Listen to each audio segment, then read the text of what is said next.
Hello and welcome to another episode of Political Frenemies. I'm Chris Newton. I'm a former Tory Defence Policy Advisor. I'll mention and introduce our guest in a minute. It's a returning face, so we always like it when somebody returns.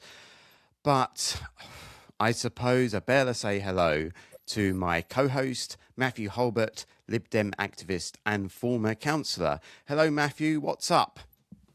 Hello, Chris. It's good to be with you. It's been another very busy week. It's like, blink and you'll miss another Trump statement. The guy just seems to yapper on like 24 hours a day. And the trouble is that he makes news every time that he speaks. And so I think journalists are always kind of rushing to try and find out what the latest is. So we'll get on to him momentarily. But yeah, it's just been another busy week for me, but always good to be here and to stop and to pause. Now, before we go any further, though, Chris, we're recording this on a Saturday morning, when ordinarily, of course, we'd record on a Friday evening, and this is because last night you were out gallivanting, weren't you? Tell us more.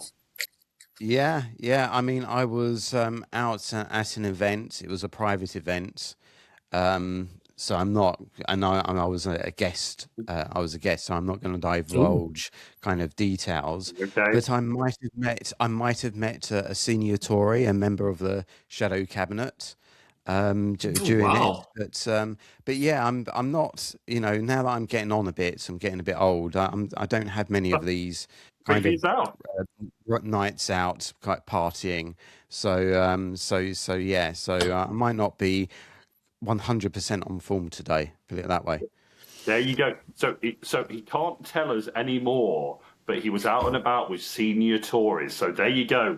We'll wait to see if anything more comes out about that. But yeah, we're delighted with our guests again this week, right?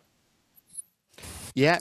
Our guest this week, as I say, he's been on the show quite a few times before now, but it is none other than Lib Dem activist, host of the Yellow Rebel YouTube channel, and co-host of the Mathew and Andy podcast as well. So many shows, and a regular to this podcast. It is none other than Andy Chandler. Hello. Hi, Chris, and hi, Mathew. It's great to be on again. And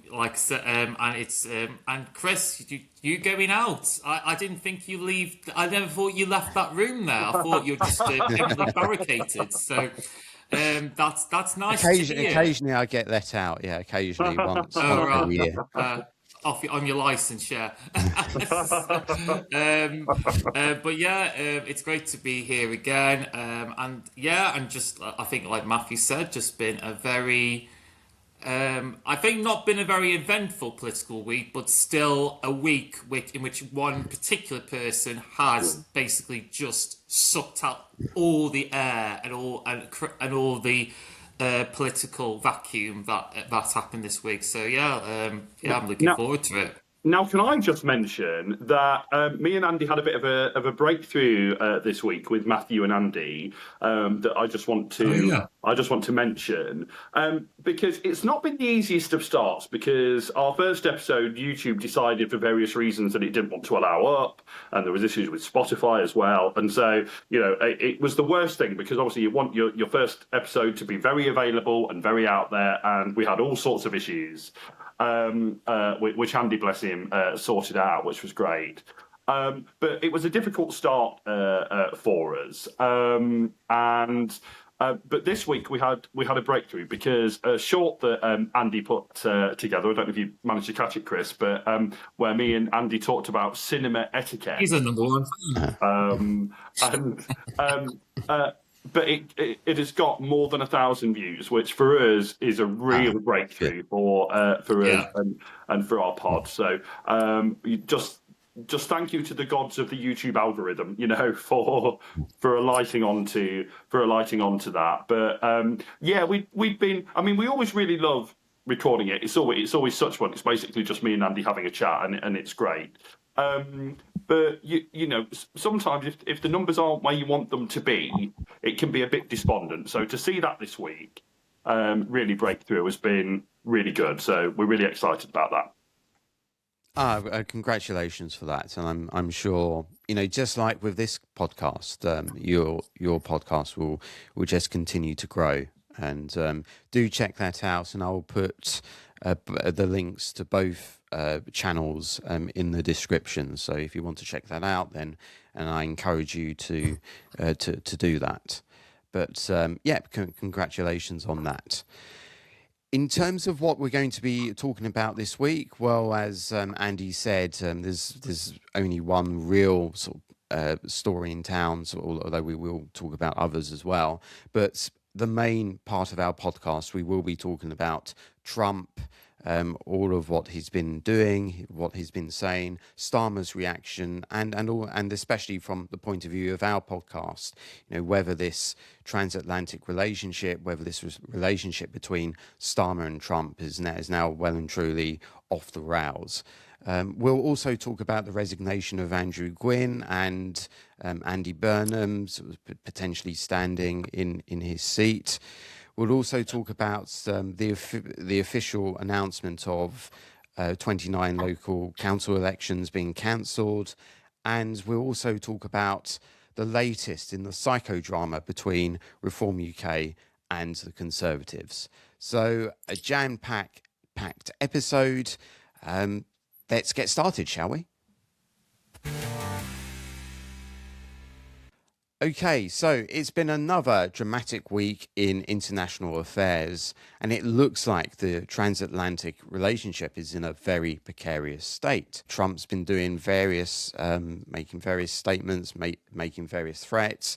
He threatened tariffs on various European nations, including the UK, over his insistence to take control of over Greenland. Then he backed down from those tariff threats after an agreement was made with the NATO Secretary General. You have Trump blasting Starmer over the Chagos agreement, and then sort of Starmer answering back on that. You had Trump's insulting remark over the contribution of NATO, European troops in Afghanistan, and Starmer demanding an apology. And you also had, from the point of the view of the UK as well, the official approval of the Chinese super espionage centre, super embassy in the heart of London as well. So if we stick with Trump, and maybe if I ask a broad question, we can bring in the different elements within our conversation. So obviously this is really the first week where Trump and Starmer kind of really went at it.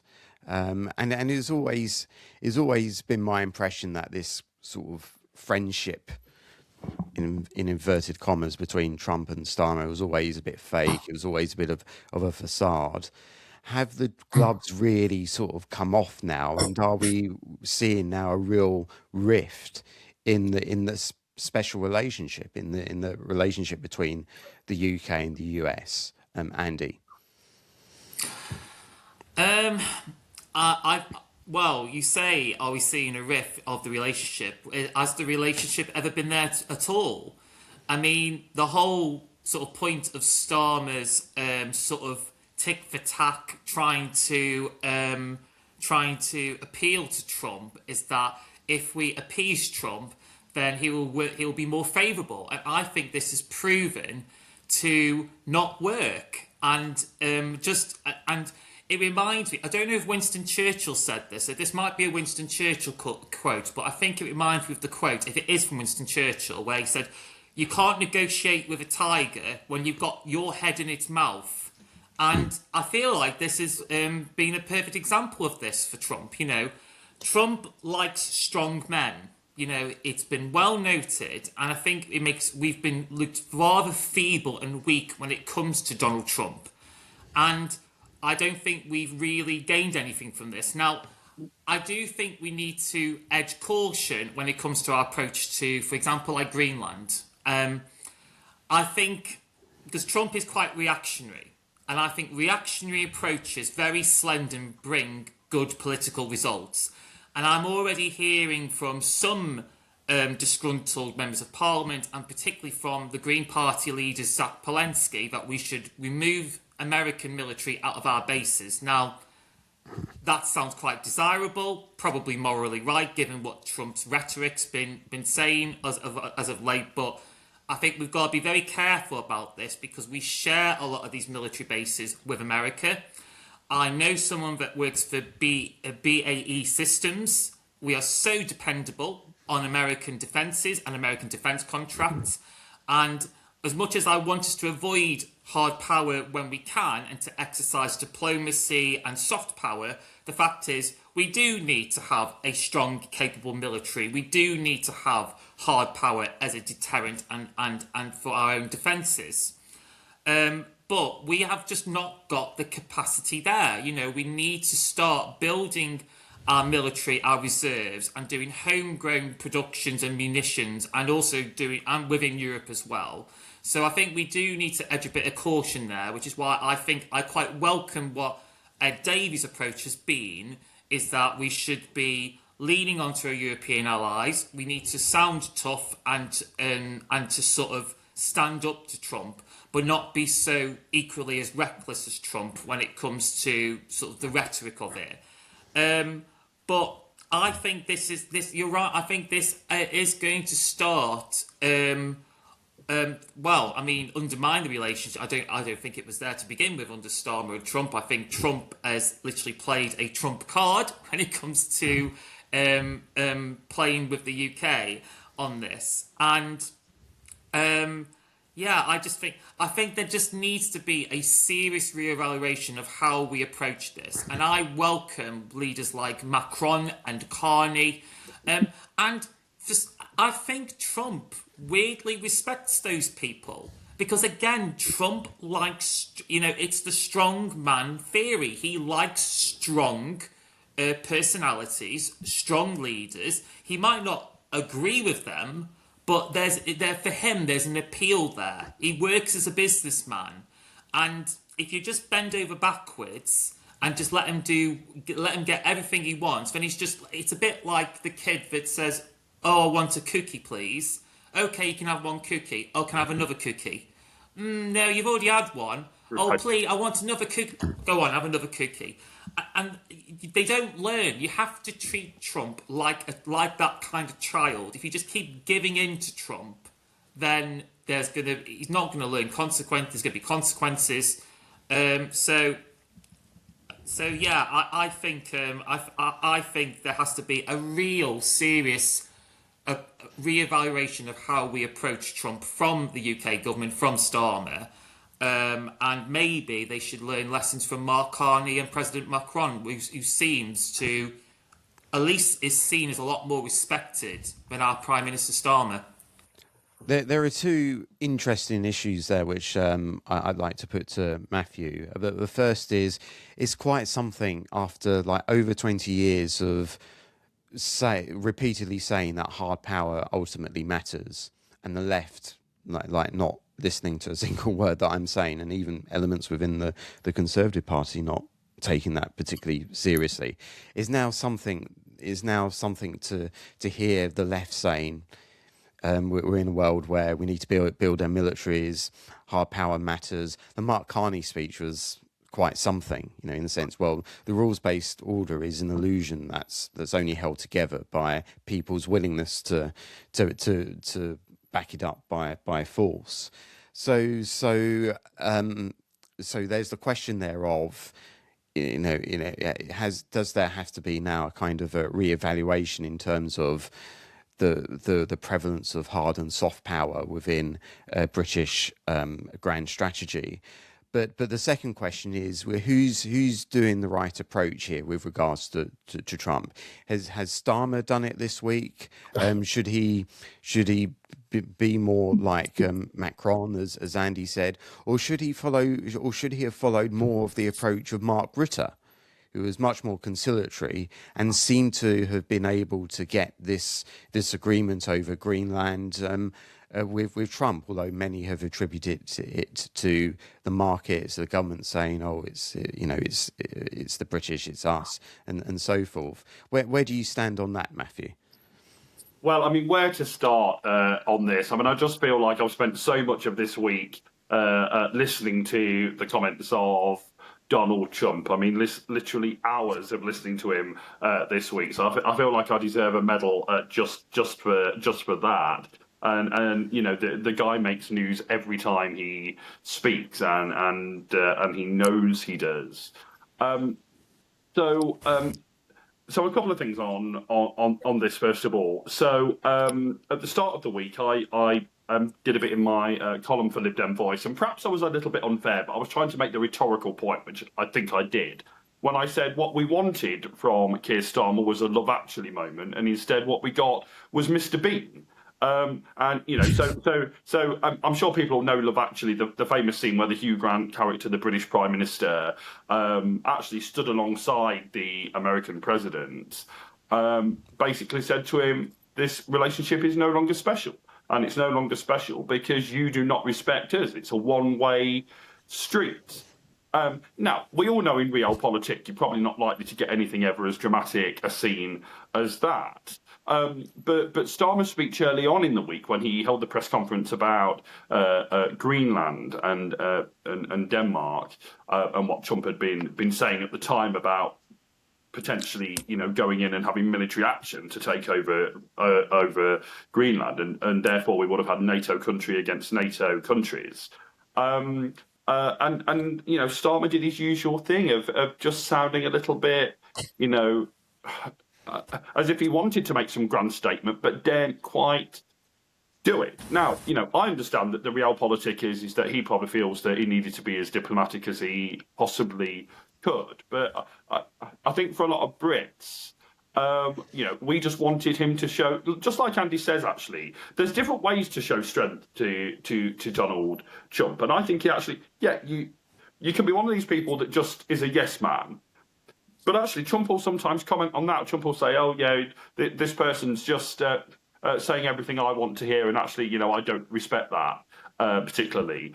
Or you can do what Carney, especially, and Macron have done this week, which is saying, "Up with this, we will not put." And we have our values and our ways of doing things, and this is where we stand. And even though Trump doesn't agree and might take retaliatory action against those countries, and I think he has said something more about Canada over the past kind of few hours.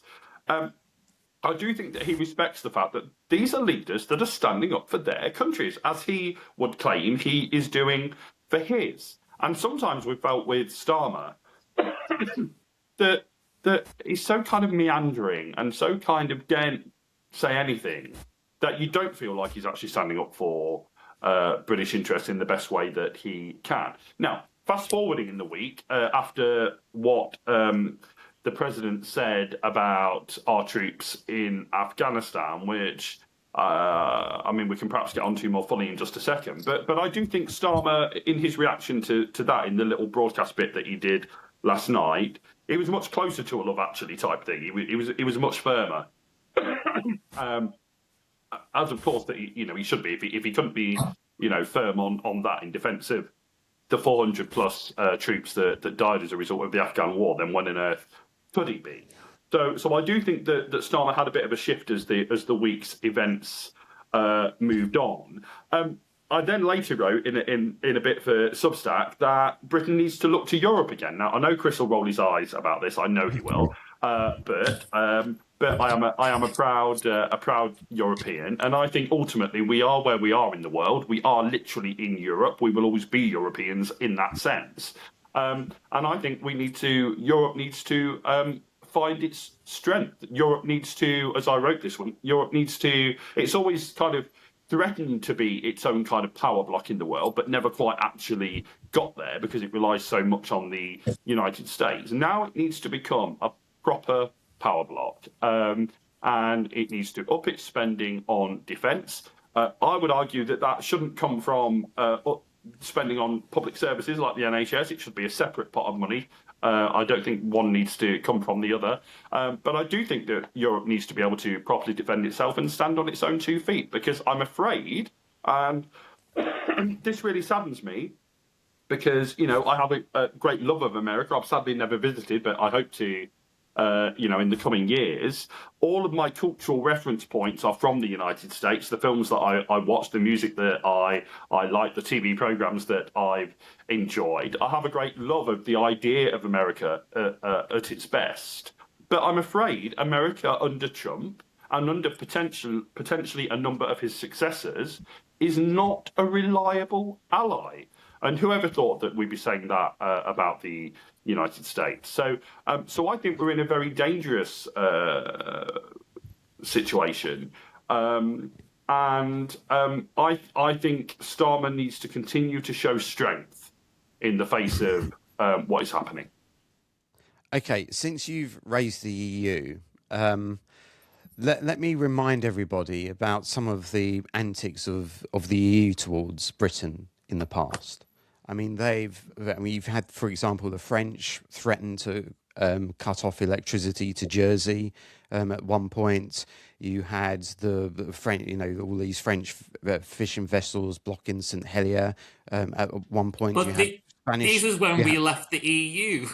Yeah, but you also have, even before we left the EU, the Spanish. Don't talk Spanish fishing. entry. We went to their seas as well. No, Gibraltar. Yeah. Gibraltar had Spanish military vessels entering British waters off Gibraltar. And how many Gibraltars voted to stay in the EU? How many Gibraltars voted to stay in the EU? 90%. It doesn't matter. It doesn't matter. It doesn't matter. But you also had the EU 52%. threatening tariffs. You had the EU threatening tariffs over steel at one point as well. So you have the EU doing all of these Trumpian things that if Trump did and has Trump done, you would have condemned. You would condemn. But somehow when the EU does it, it was okay. Well, we left the EU, so it's okay. What I condemn is the disaster that is Brexit, because we removed ourselves from our biggest trade. Like, at the end of the day, Chris, geography is geography. Europe is the closest continent of. You have to trade through Europe. That is just a practical fact. We do not have an empire. If we want to go to Australia, fine, trade with Australia, but don't cry to me when you say, "Oh, well, our farming is now depleted because we buy cheap land from Australia rather than keep that." That's the real tragedy. But I think we need to diversify our alliances. I'm not going to pretend we're going to join the EU anytime soon. I hope that we have a closer union with the European Union, and I want every success for the European Union, because now they're getting trade deals now. Like, I mean, they've got, apparently they're getting a trade deal, some big trade deal with I think maybe Brazil. I can't remember, but I read somewhere that we've got our own trade. We're missing out on. We are now missing out on. But I think we need to diversify our alliances. I think this is the danger when we rely on one partner. We rely too much on America. We rely them like Mathew says. I don't dislike Americans. I love their culture. I love Hollywood. I love their celebrity culture. I watch a YouTuber who's a small C conservative Republican. I don't dislike him. I really like him because he's a great historian on YouTube. I don't dislike Americans, but this is the danger when it becomes like the Belarus moment, when you depend on one nation, because Belarus depends on Russia, so they're the lackey for Putin, and they've got no independence in Belarus. This is the problem when countries rely on one bloc or one country. You need to diverse our alliances with other countries, just to increase that portfolio. And also, most importantly, we need to make sure, because the danger of Trump is that I think he's going to see a lot of developing countries go over to China. And that is the danger here with his kind of reckless approach. Since the EU, we joined the Trans-Pacific Partnership, which is very important because that's where the centre of the global economy is going to be. We have the Commonwealth. We could cultivate our relationship with the Really? Commonwealth The more. Commonwealth? Of course. We have the Commonwealth. Well, we India. Well, we've got Yeah, India and is going to be a The major. Aussies and the New Zealanders laughed at the bank because we did such a shoddy trade deal, and now we basically sacrificed our British farms. No, Well, no, no. you say we should diversify our alliances. Well, I've picked like two organisations that we're a part of that we're cultivating That, relationships with, and then that don't you give us kind of scoff at it. that don't give So us you can't say we've got to Chris, diversify, and then next minute when I mention that don't organisations that we're already a part of. Chris, that But don't give us also within that don't Europe, give you've got us the Joint Expeditionary Force as well, which we can also cultivate. It doesn't necessarily have to be through the EU structures. Sorry, Matthew.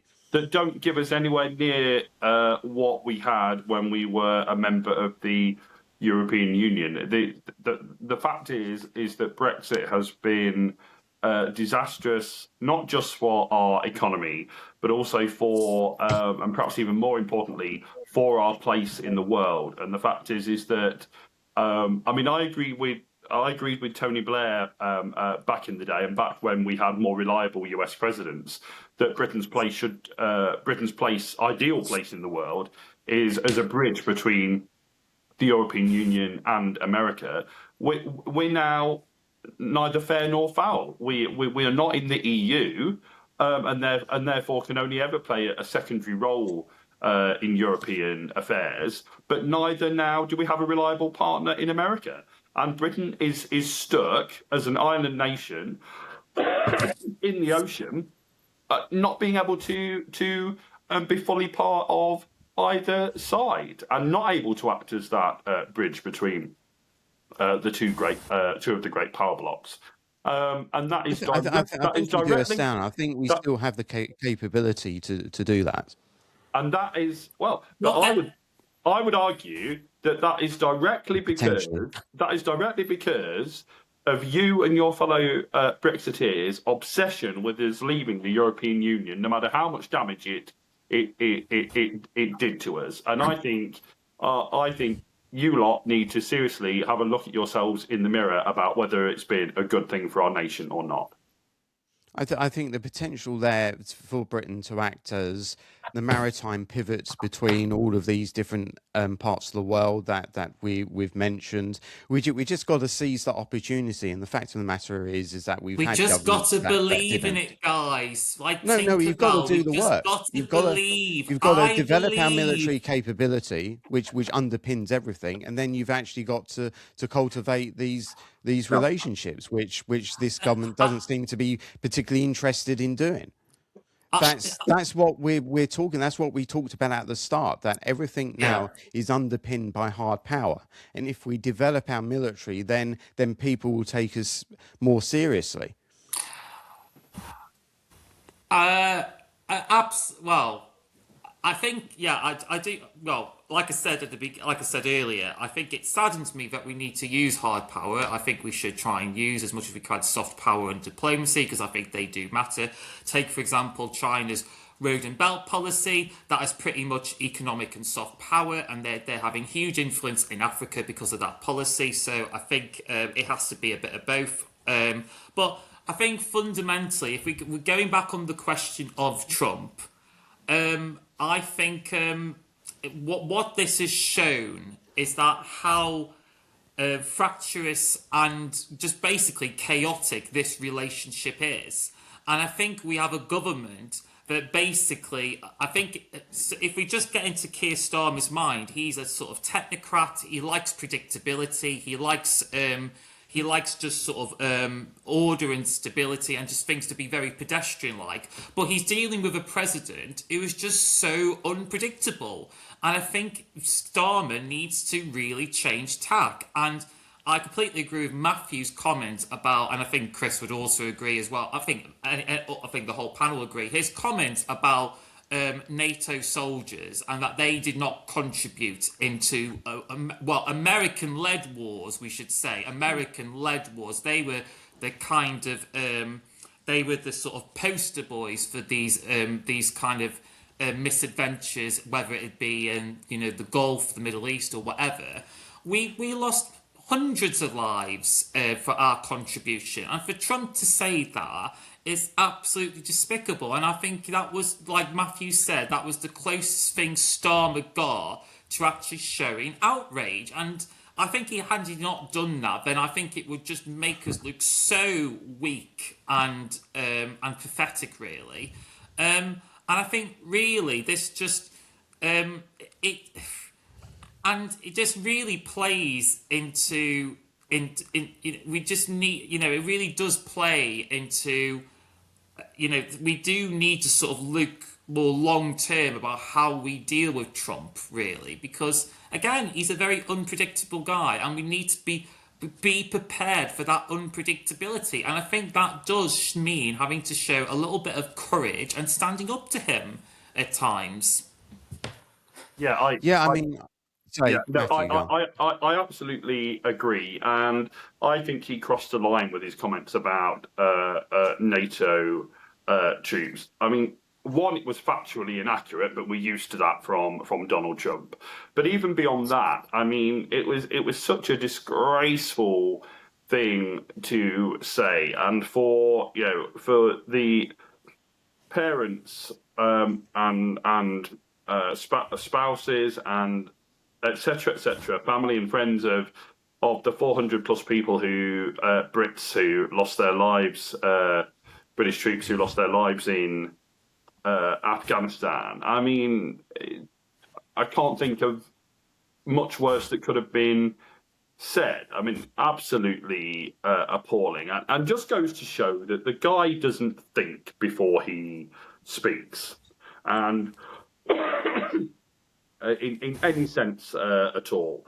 And so, I think, I would have liked to have seen Starmer go further, but I think it's the furthest that he's gone in condemnation of Trump, and I think he was absolutely right to do so. And I don't know if either of you two gents caught Newsnight last night, but they had someone on trying to defend Trump, and they were, if I can put it this way, they were drowning, not waving. I mean, there was just no way to defend him on this, and people shouldn't try to do so. And they were roundly condemned by everyone on Newsnight last night from all different British political persuasions, and I think that's quite right. And I also just point out as like a little add-on to that, but I think it's important to say that as much as I was a fan of Joe Biden, and I thought he was a good president, especially domestically in America. I think, excuse me, I've got a bit of a cough today. I think he and Boris Johnson at the time, as British Prime Minister, should really never be forgiven for how they left Afghanistan. I think the fact that whilst we didn't want it to be a forever presence of in Afghanistan, they left it, and they left its people, and especially its women and girls, to the fate of the Taliban. And we're now seeing the outworking of that. So I think the whole Afghanistan thing didn't work out as it should. But that is not the fault of the military, who served with great distinction. And of course, 400 plus, and this is just Brits, gave their lives to fight that war. And again, to use one of my famous phrases, two things can be true at the same time. You don't have to agree with the politics of why we go into these wars, these adventures, whatever you want to call them.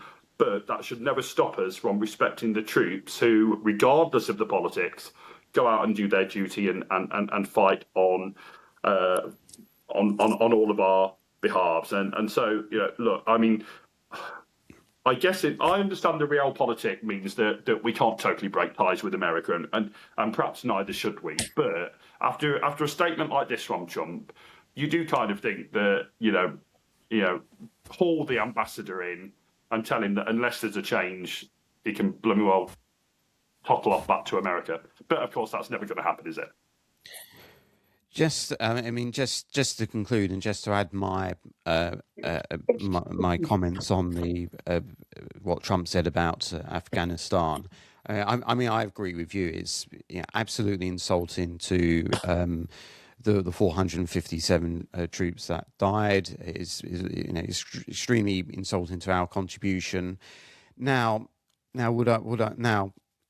someone as a historian and someone who was working in Parliament whilst all of that was going on, what could I hazard a guess as to what Trump might be alluding to? Well, I think he might be alluding to the fact that, yes, the different nations did operate to different rules of engagement, and some nations had more operational caveats than others. But still, I think any nation that deploys to Afghanistan is deploying in a very dangerous country, and that certainly didn't apply to Britain, who fought in Helmand Province, right in the heart of Pashtun Taliban country. So, and we were involved in extremely intense fighting. So yes, I would agree with you in terms of yes, it was very insulting, Mark, very cat-handed, and this is one of the instances where you do need a president that thinks before he says. Agree. And humanitarian work as well, like UN peacekeepers, because they are again fighting in difficult. Yeah, I completely agree. Yeah. Can we also talk about other British domestic political reaction to what has been said? Because ultimately we're a domestic British political podcast. It puts Farage in a very difficult spot, does it not? Because he, of all the political leaders, he has allied himself totally with Trump, and so and actually, I don't think you caught what he said yesterday, Chris, but he was kind of he did condemn what Trump had said, but in a very mealy-mouthed way, and in a way that said, "Oh well, I'm sure he didn't quite mean this," no, come on, Farage, call your mate out. Say what is the truth, which is that what he said is disgraceful and it should be condemned in the strongest of terms. I'm not sure that many voters, including many Reform voters, even if they themselves are big Trump fans, will like the idea of trying to downplay what is clearly a wrong thing to have said. I think Farage would have been much better to have said, I'm a big fan of the Donald, however he wants to phrase it, but on this he is completely wrong and should be condemned.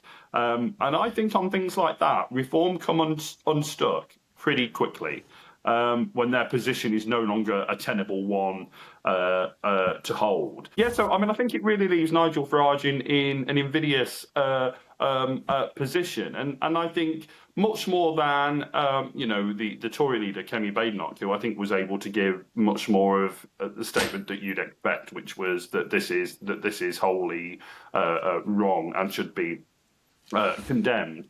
So Chris, as our kind of resident right winger, would you agree that it's not situations like this are not easy for Farage, given how closely he's aligned himself with Trump? It is difficult. Although I did note that during the beginning of the week he did speak out, against Trump regarding Greenland, and saying that the threats were unacceptable. That's the impression that I got. But there has to be space in the weeks going forward for people to say that Trump is right on certain things. So, for example, he's changed his mind on Chagos. So that's one thing we didn't discuss. And he's right to change his mind. I think it's another thing of his kind of chaotic unpredictability. But finally, he's on the right lines with regards to Chagos. And when Kemi Badenoch said that, and said that bit of his Truth Social post was right, Starmer basically said, "Oh, if you agree with that, then you agree with his position on Greenland and so forth." which and I've seen that with a lot of people on the left actually trying to say, well, if you say anything in support of Trump, then you must be in support of his Not whole from me. project. Well, And that's just I just think that's I mean, come on, there's got to be room for some nuance here, and to say yes, we agree with Trump on some things, absolutely. but on others he's out of line.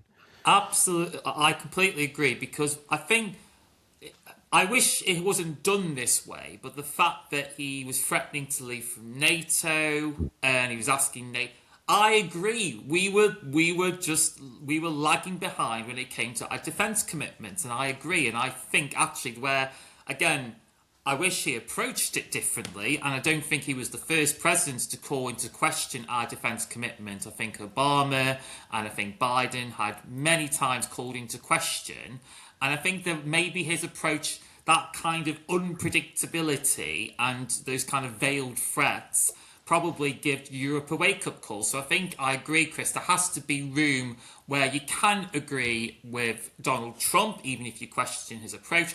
But equally, I think for Farage, there has to be space where you disagree and you stick up for Britain, because, you know, he's the guy who goes around sporting himself with, you know, going down to D-Day. He went to D-Day last year wearing his poppy. You know, he loves to wear the flag and talk about veterans. This is not a good look for Farage. You know, I don't know I don't know if he has made comments regarding the NATO soldiers who lost their lives in Afghanistan, but I disagree, Chris, entirely. I think it was very middling, his answer to Trump on Greenland. It was very kind of, you know, we agree Let me to put it that way. disagree It was much agreeably. more outspoken than he usually is on Trump. That's what struck me Yes, about it.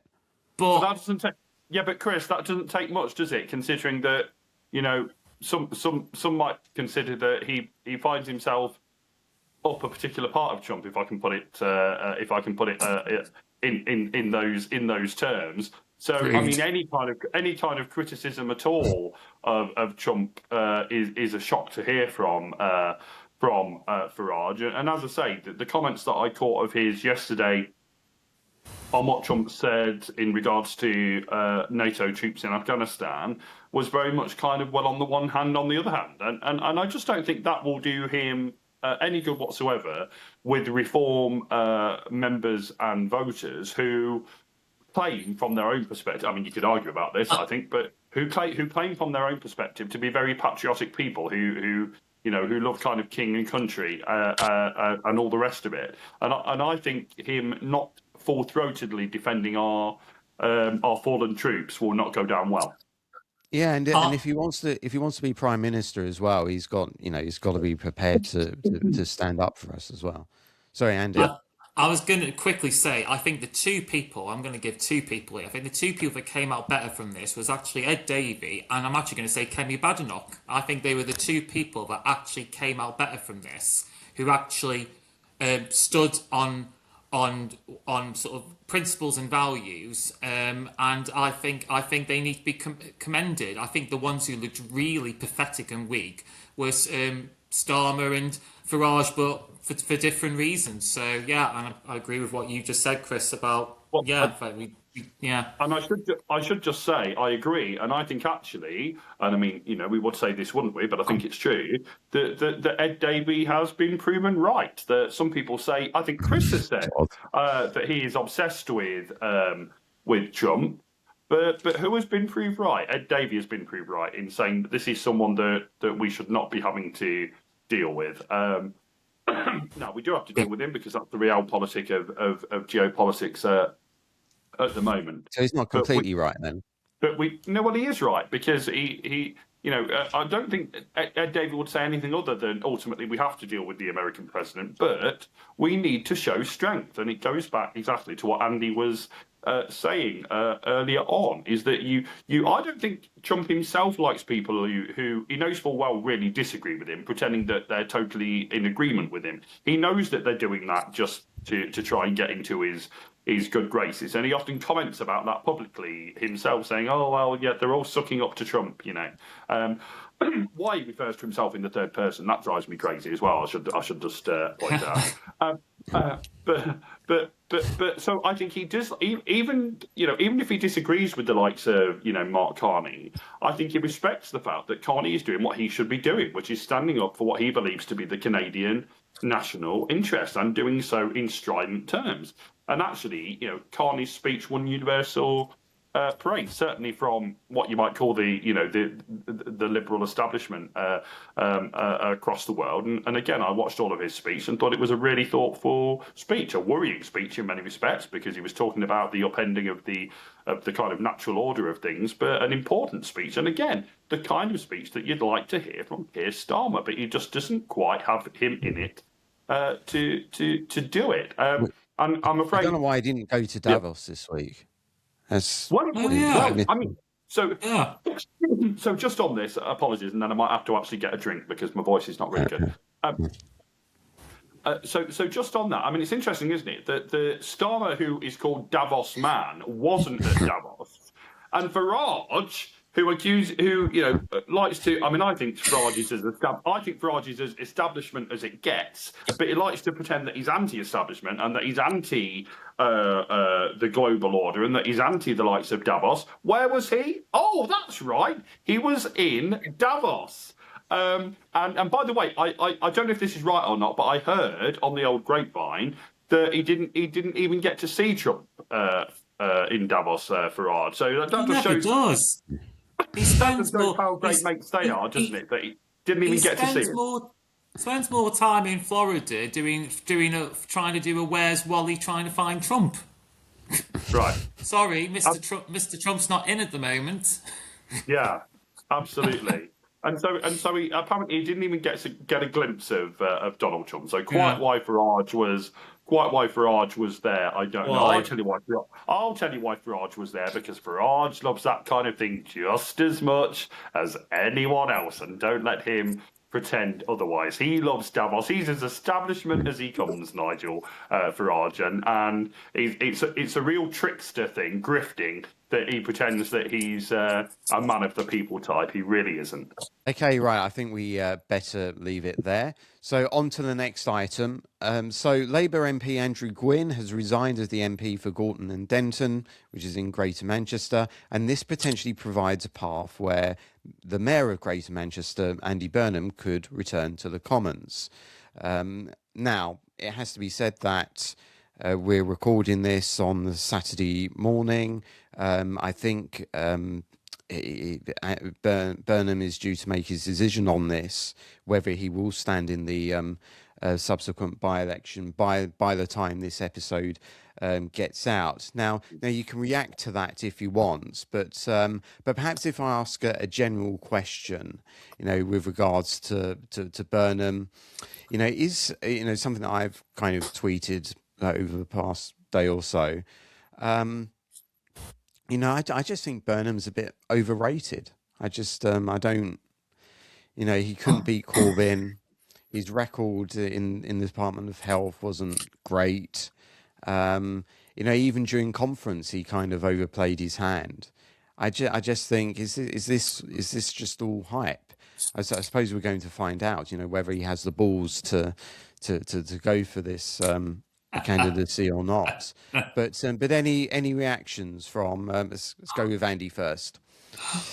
Well, apparently he will have Angela Rayner's backing, because I read today that actually she wants him to stand and think that the local national executive, the body that decides the selection of candidates, should not block him. So there should be no blocking from number 10, which suggests to me that I think him returning to Parliament would be a much needed asset if people like Angela Rayner are calling for it, or maybe she's just being more principled. I mean, but I think she's shrewd enough to know that he's not approaching this because he wants to return to parliamentary life and he wants to give back to his constituents. He'll be wanting to do it to make a comeback, and they'll want to become leader. I think just a quick comment about the MP himself. I mean, I know there was many speculations, allegations was made against him. I think he's left over mental health reasons, and I think it really shows how rife it is in politics, really. And I think, that generally just needs noting, really, because I do hear so many MPs who, they want to give public service and then they end up leaving because they just find it intolerable. It impacts their mental health, their personal life. So my heart does go out for the resigning MP. But in terms of Andy Burnham, I think Michael Heseltine once said, the ones who wields the knife first never gets the crown, and he would know that because he was a bit of a kind of he made it his vocation to do that, to try and wield the knife first. He tried twice with Margaret Thatcher, never got the crown. Now Labour have a similar story. Harold Wilson tried to wield a knife against Hugh Gateskill and didn't get the crown. So I think there is a truth to that, and I thought, and like you said, yeah, and I think like you said, and I think like you said as well, Chris. Andy Burnham has tried 2 times now. Does he really want to go a 3rd time now? And not get elected. Now, Rishi Sunak, he didn't win first time. He ended up going unopposed. He ended up getting elected unopposed in the end. But maybe 3rd time's the charm. In terms of him being overrated, look, all I can know is I've got ears on the ground in Manchester. I've got family in Manchester. I've got loads of friends and family. They come from all political walks of life. You've got Green people, Labour people, One Nation Tories. Admittedly, I don't really know any Brexit Tories or Reform people in Manchester, but it's quite metropolitan, quite kind of, One Nation Tories, Liberals, Greens, whatever. If you can get my Uncle Steve, who used to be a card-carrying Thatcherite, vote for Andy Burnham as mayor, then I think he might have a chance. I don't know what it is. My uncle personally likes him. He voted him 3 times as mayor. He thinks he's been a great mayor for Manchester. And he thinks he stands for things. And my uncle, if there's anything my uncle prefers, is that he wants someone who's a doer.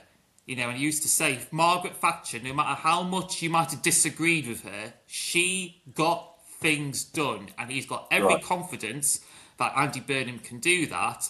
So I just say, watch this space. I think, will this be a comeback? I think this might be, and I think it'll be up for number 10 whether they decide to block his selection as a candidate for this seat. So yeah, that's all I've got to comment on. Yeah. Mathew.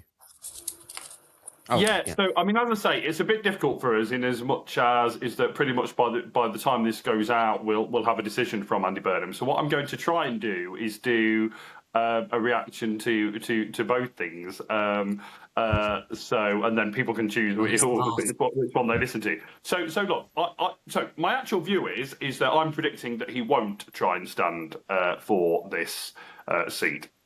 I think there are too many ifs, buts, and maybes for him to give up being the mayor of Greater Manchester. And don't forget, you can't, under Labour's new rules, you can't remain as the mayor and try and challenge for a seat. He has to give up being the mayor of Greater Manchester before he even tries to go to the NEC and be agreed to be the candidate for Labour in the subsequent parliamentary by-election.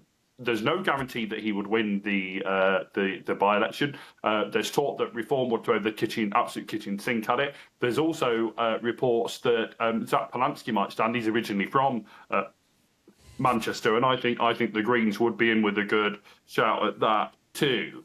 So and also apparently the thoroughly dreadful George Galloway has apparently also said that if Burnham stands, he will stand.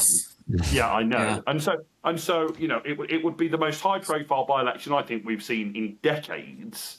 And there's no guarantee that Andy Burnham would win. And so he could end up in a situation where he's no longer the mayor of Greater Manchester and he's not in Parliament. And that would really do for him in terms of his political career, certainly in the short to medium term.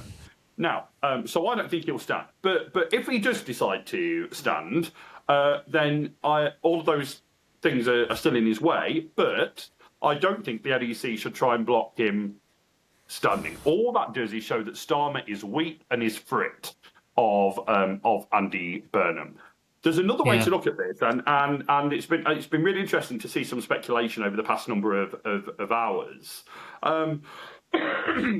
There's also speculation that for another way for Starmer to neutralise both of the big threats against him, which are from Wes Streeting and from Andy Burnham, is to allow Andy Burnham to be the candidate if he wants to be. He's then got to win the election, but saying that he does, saying that he runs a spectacular campaign and he wins, there's then been speculation that that the way that Starmer will neutralise the potential threats to his leadership is after May's no doubt disastrous elections for Labour, that he dumps Rachel Reeves, right?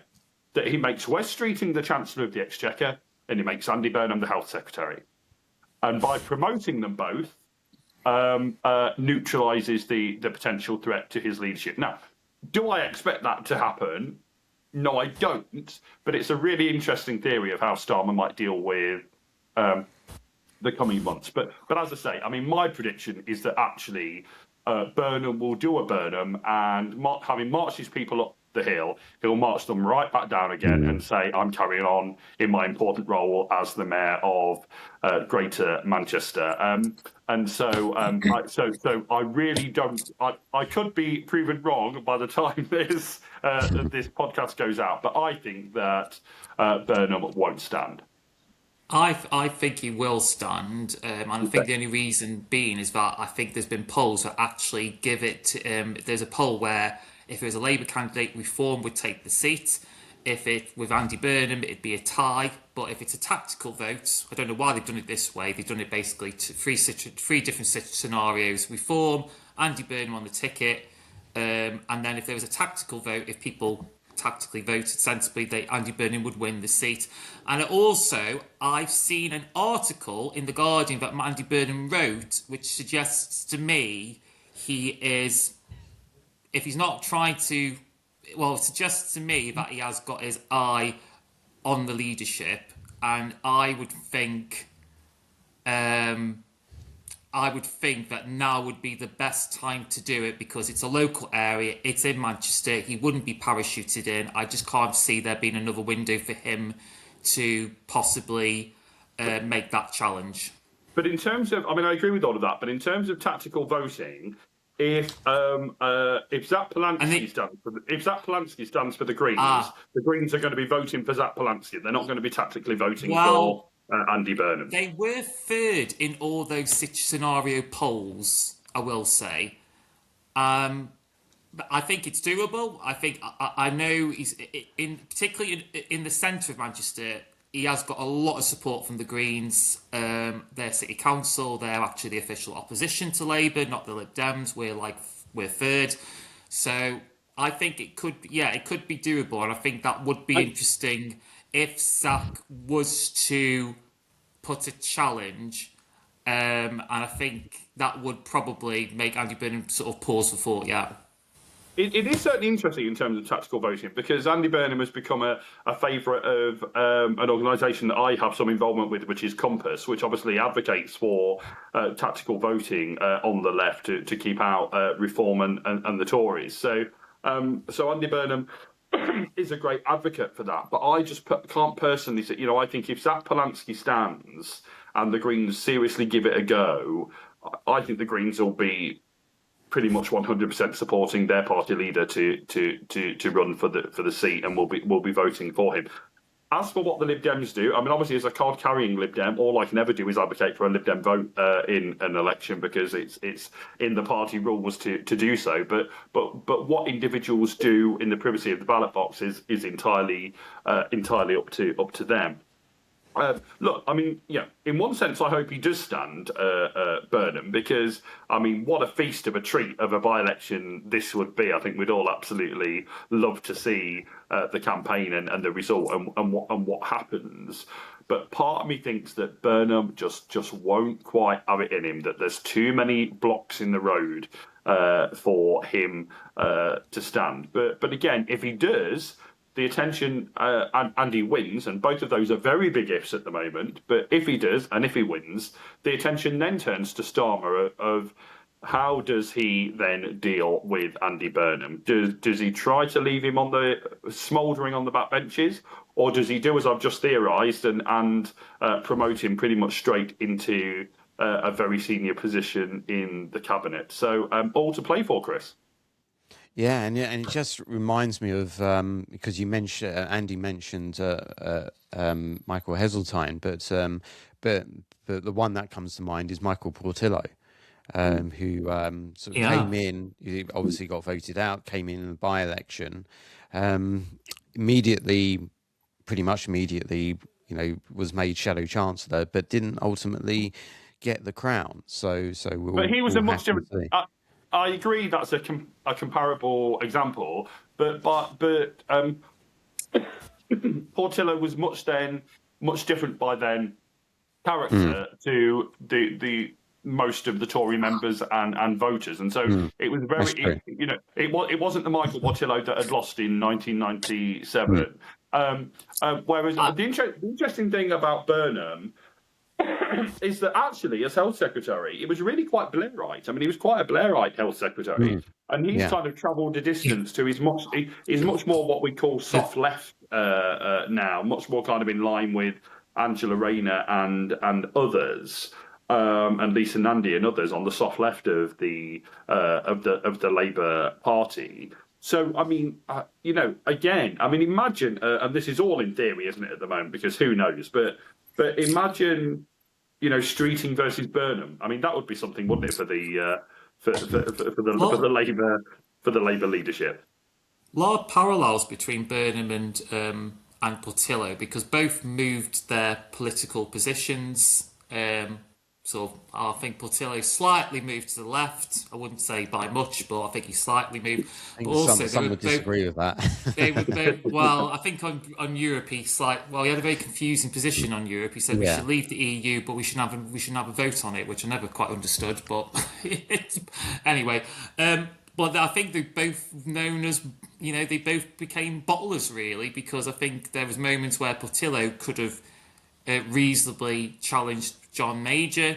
He didn't, and Andy Burnham, I think, was at one point, along with David Miliband, was seen as a serious contender to challenge Gordon Brown, and they both bottled it. And he bottled it last year, Andy Burnham, in a conference when he was saying all sorts against the leadership, and yet when he then retreated and said, "Oh, I wouldn't know. I've got no ambition to be leader at this time." So, yeah, a lot of parallels between him and Portillo. I think that's and also if Portillo had stayed in Parliament, he may have won in 2005. A Tory leadership election. I mean, Actually, that was really interesting, wasn't it? Was that in the end, in 2005, kind of Michael Howard was really the only obvious person to 2003, wasn't it? So Howard took over from. So, but he could have potentially studied. Did he try and stand in 2003? 2003 as well. Yeah. Did he try and stand in 2003, Portillo? 2001 he tried, and then. I think by that time he may have just announced that he was stepping down from Parliament. Right. Absolutely. Yeah, Howard was elected after or afterwards. Howard was elected unopposed. It's one of the great what ifs of history. But imagine Blair versus Portillo at PMQs. That would have been something, right? Yeah, really would. Yeah, dynamite. That would have been great. Like Howard and Blair was pretty good as well. They had some pretty good. It was. I tell you. I'm William, mate. Excuse me, my voice is really going. I'll tell you the one that I would have loved to have seen, but obviously never happened, was Clark versus Blair at PMQs. Yeah. Yeah, Clark would have split the party like 20 years before it actually did. There's no doubt that he was, he as a politician at the dispatch box, he was very good. For the sake of Matthew's throat and voice, I think we better just whiz through the last two items. So so we've talked about this next one quite a lot. So maybe just a brief reaction will do. But it's actually been confirmed that the government has announced that 29 councils will have their May elections postponed. Let's give Matthew's voice a rest. Let's go to Andy first. Reaction.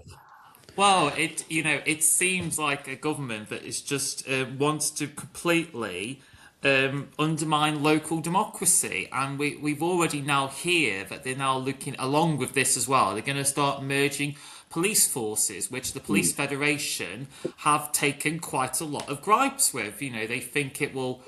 These mega police forces, along with these mega local authorities, will undermine local accountability and sort of local connections and connections with the community. Luke, I'm in no doubt. I don't want to get conspiratorial here. I'm in no doubt that Labour, in their heads at Whitehall, think this is the right thing to do, to streamline services, to bring a lot more efficiency. But it's just not a good look. You shouldn't be cancelling elections because, like I say many times, presentation and optics matter. And I think these should have gone ahead. Don't think they should be ducking and using the excuse of reorganisation to cancel elections. It's just not right. I mean, some of these elections were elections that Labour called for. The irony is, some of these were elections that Labour called for as part of these reorganisations, and yet they're cancelling it. It's just not a good look. I just do not know. It's just another head palm moment. I don't know what's going on, and I've just got no more to say other than that. It just looks bad. Looks bad. And then there are some areas, like I think Basildon, that's had their elections cancelled twice in a row as well, which is ridiculous. Matthew. Yeah, I mean, I agree with Andy. I think this is really really bad, and I think there's a real kind of authoritarian tendency with this Labour government. I think it's one of the most illiberal Labour governments I can remember. I mean, the sacking off of jury trials in a lot of cases, the reorganising of local government to the point where and I mean, I guess I would say this, wouldn't I? Because I'm very attached to, my local borough council. It's a Lib Dem run borough council. And for us as a party, just speaking purely party politically just for a moment, I mean, this is really bad for us because this is the level of government where we win and where we win a lot.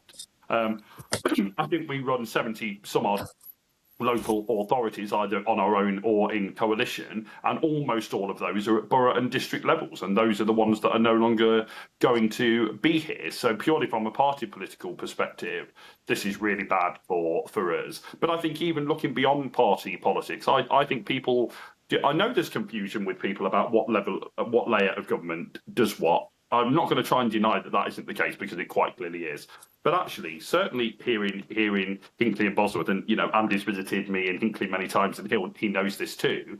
That the local borough council actually do a good job of putting on local events and local activities over and above what they statutorily have to do, and all of that is going to go. All of that community spirit stuff is going to go because if you think that some remote council out in the sticks in near Leicester or wherever it is going to be bothered about putting on these things in Hinckley and Bosworth, they're just not. And so I think from that perspective, as much as anything else, this reorganisation is wrong.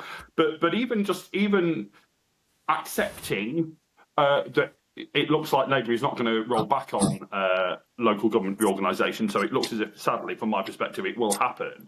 The fact that you're going to have some councils now where they won't have been voted for in 5, 6, 7 years. I mean, those councillors no longer have a mandate, right? They no longer have a mandate from their electorate.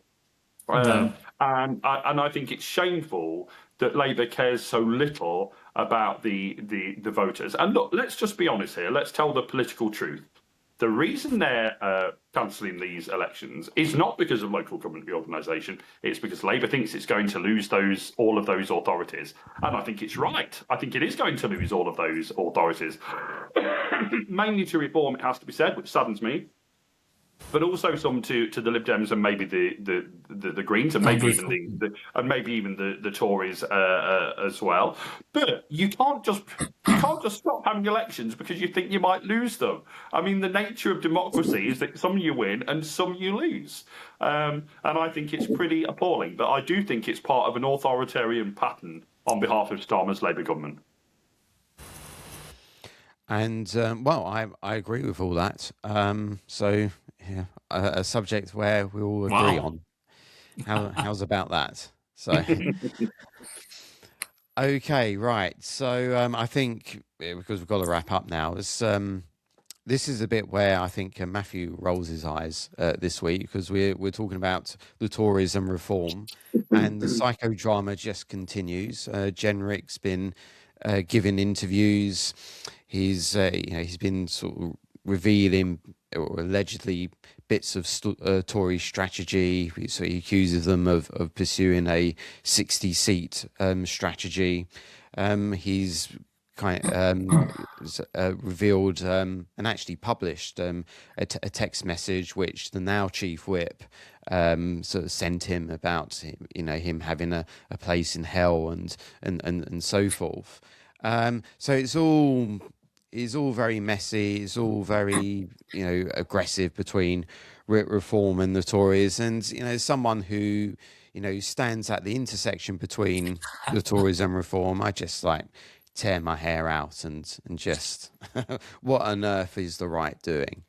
And but it's one interesting thing about Jenrick that I didn't say last week is that I think he does answer the question: what happens if Farage falls under the proverbial bus? You've got the answer to that question. That was their big weakness. It was it's a one-man band. I don't think you can really say that now.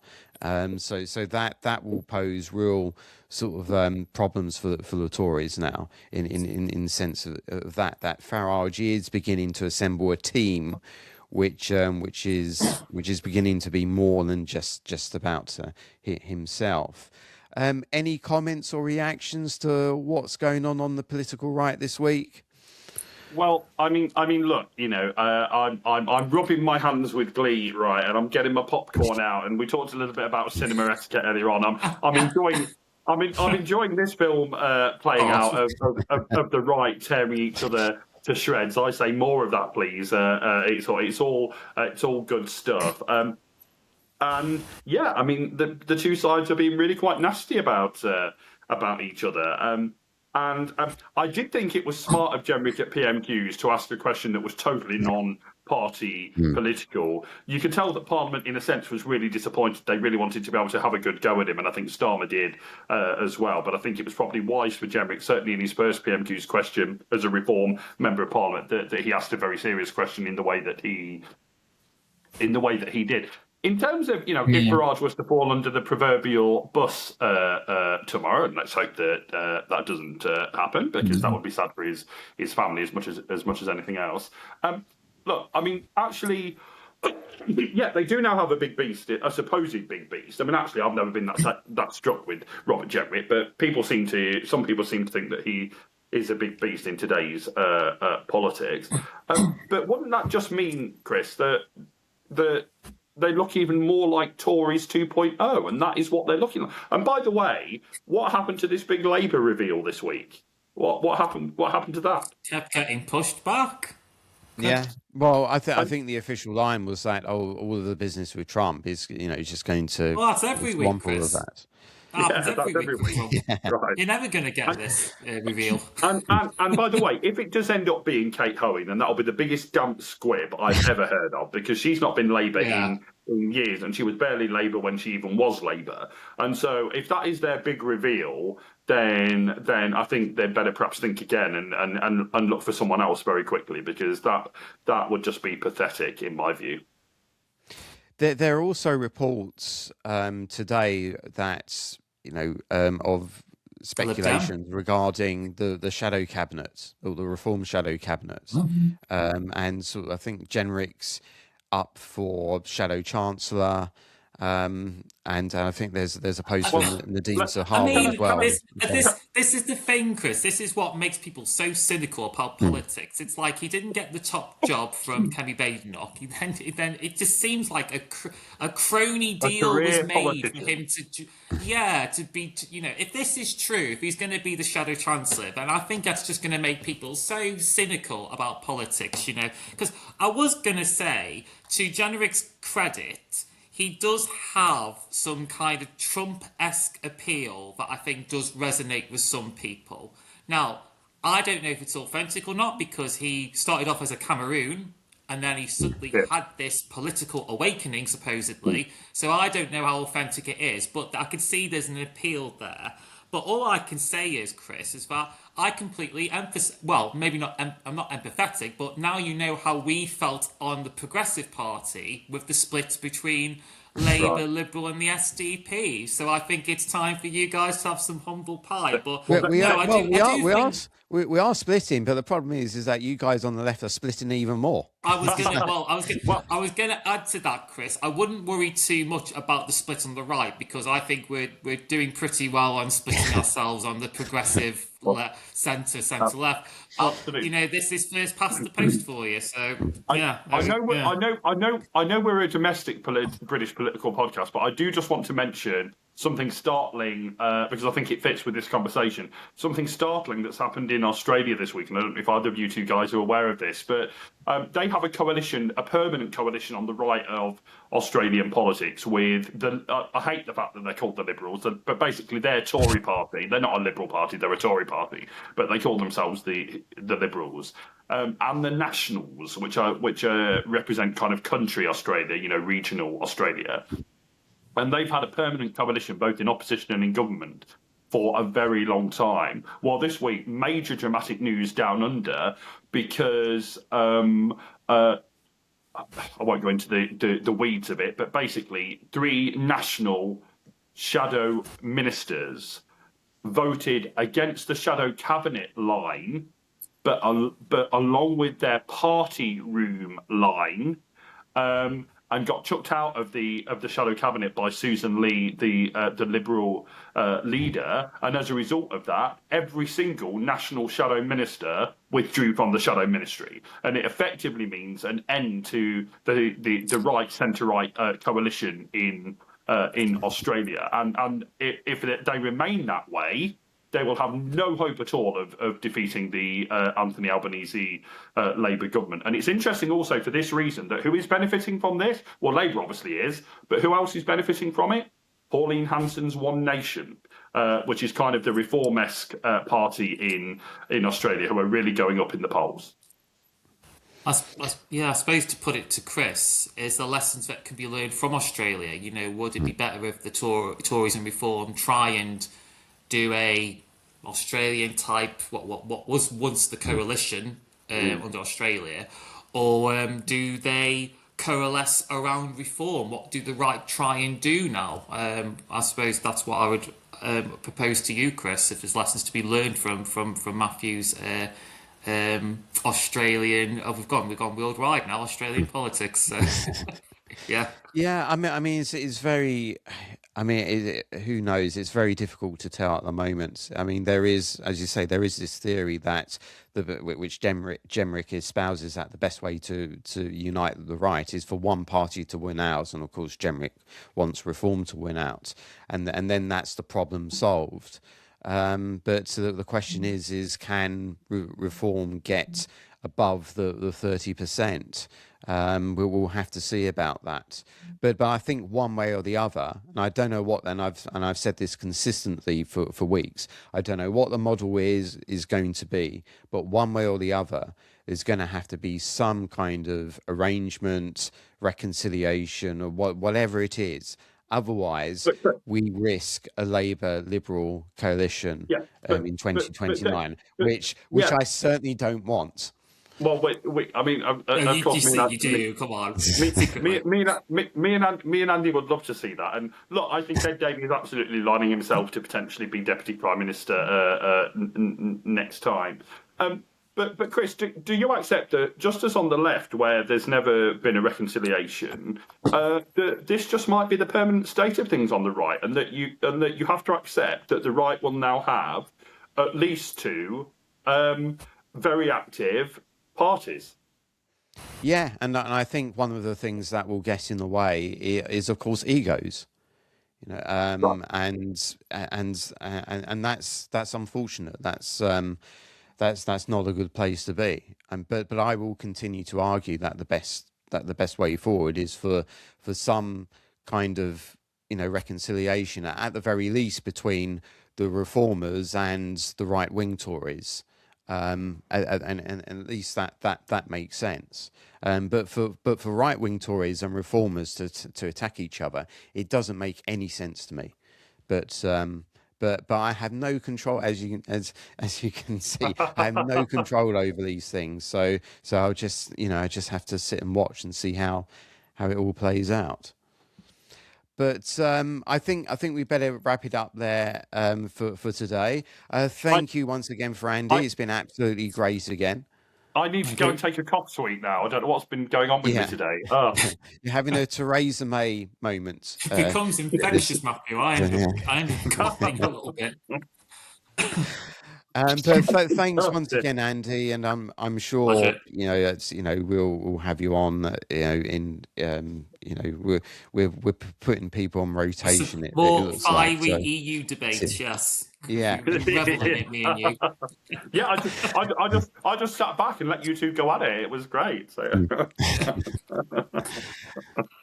Okay, so no, thanks very much, Andy. Thanks very much for you for listening and watching. And Mathew, I'm sure your throat can hold out for your usual bit that you like to say. Indeed, I'm really after a cough sweet in a moment. But yeah, so folks, please do all the internety things. Please like, please subscribe, please follow us on X at Frenemies.